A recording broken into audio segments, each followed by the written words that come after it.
കാത്തിരുന്ന ആ സുദിനം എത്തിയെന്നാണ് കേട്ടോ. നമ്മുടെ ഒറ്റപ്പാലം ദേശത്തെ കുതിരയായ കെട്ടിലമ്മേനെ അണിയിച്ചൊരുക്കി നിർത്തിയിരിക്കുകയാണ് കേട്ടോ. അപ്പോൾ നമ്മൾ തൊഴാൻ വേണ്ടിയിട്ട് വന്നിരിക്കുകയാണ്. ഞാനും അമ്മയും ഏട്ടനും ഉണ്ണിയൊക്കെ വന്നിട്ടുണ്ടായിരുന്നു കേട്ടോ. ഒറ്റപ്പാലം ദേശത്ത് ദേശപ്പന്തലാണ് ഈ കണ്ടത്. ഭയങ്കര രസമായിരുന്നു. ഈ ഒരു നേരത്ത് വന്നപ്പോൾ ഒരുപാട് തിരക്കുണ്ട്. കാരണം നമ്മുടെ കുതിരേനെ വന്ന് തൊഴാനും കാര്യങ്ങളൊക്കെയാണ് കേട്ടോ ഇവിടെ വന്നത്. പിന്നെ നമ്മൾ നേരെ കാവിക്ക് പോവും. അപ്പോൾ ഉണ്ണിക്കുട്ടൻ്റെ ചെറിയൊരു സാധനങ്ങളൊക്കെ മേടിക്കാൻ വേണ്ടി നിന്നപ്പോൾ ഞാനും ഒരു തലയിൽ വെക്കുന്ന സംഭവമൊക്കെ വെച്ച് കുറച്ച് ഫോട്ടോസൊക്കെ എടുത്തു കേട്ടോ. അതെനിക്ക് ഭയങ്കര ഇഷ്ടപ്പെട്ടു. ഉണ്ണിക്കുട്ടൻ ഈ പിങ്ക് കളർ സംഭവം കൂടി മേടിച്ചിട്ട് ഞങ്ങൾ തിരിച്ചു പോന്നു കേട്ടോ. പിന്നെ നമ്മൾ നേരെ പോകുന്നത് നമ്മുടെ കാവിക്കാണ് കേട്ടോ. പാലപ്പുറത്തേക്കാണ് പോകുന്നത്. നമ്മുടെ ചെനക്കത്തൂർ കാവ് അവിടെ പോയപ്പോൾ ഗാനമേളയൊക്കെ ഉണ്ടായിരുന്നു. പിന്നെ നമ്മുടെ ഭയങ്കര രസമാണ്. ഇവിടെ പാലപ്പുറം ദേശത്തെ ദേശപ്പന്തലാണ് കേട്ടോ എൻ്റെ ഈ ലെഫ്റ്റ് സൈഡിൽ കാണുന്നത്.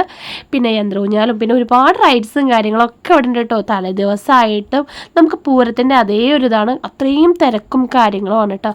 നമ്മുടെ ഒരു കാവിൽ ഒരുപാട് കാണാനും നമുക്ക് നടക്കാനും കുറേ സംഭവം കേട്ടോ. കടകളാണെങ്കിൽ അത്രയും അധികം ഉണ്ട്. അപ്പം ഞാൻ കുറച്ച് കടകളിലൊക്കെ കയറിയിട്ട് കുറച്ച് സാധനങ്ങളൊക്കെ മേടിച്ചു.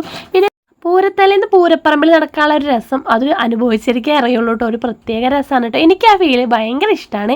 ആ നേരത്ത് അവിടെ കുറച്ച് ബാൻഡ് സെറ്റും കാര്യങ്ങളൊക്കെ ഉണ്ടായിരുന്നു കേട്ടോ. ഈ ഒരു നമ്മുടെ അമ്പലത്തിൽ പ്രത്യേകമായിട്ട് കുതിരക്കളിയും കാര്യങ്ങളാണ് കേട്ടോ. ഇപ്പോൾ ഈ കൊച്ചി രാജാവിനെയാണ് ഇപ്പോൾ കണ്ടത്. അത് തലേന്ന് തന്നെ കുതിരകളെ അമ്പലത്തേക്ക് കൊണ്ടുവരെ. പിന്നെ നമ്മളിനി നമ്മുടെ കുടമാറ്റത്തിൻ്റെ കുടകളും അങ്ങനെ ആനച്ചമയത്തിനുള്ള സംഭവങ്ങളും കാണാൻ വേണ്ടിയിട്ട് ക്യൂ നിൽക്കുക. അതിനുള്ള ക്യൂവും ഭയങ്കരമായിരുന്നു കേട്ടോ. ഈ ഒരു ഇതൊക്കെ കാണാന്നുള്ളത് മനസ്സിനൊരു ഭയങ്കര കുളിർമ നൽകുന്ന കാര്യമായതുകൊണ്ട് ഞാനതൊന്നും മിസ്സാക്കാറില്ല. എല്ലാ കൊല്ലം വന്ന് കാണാറുണ്ട് കേട്ടോ.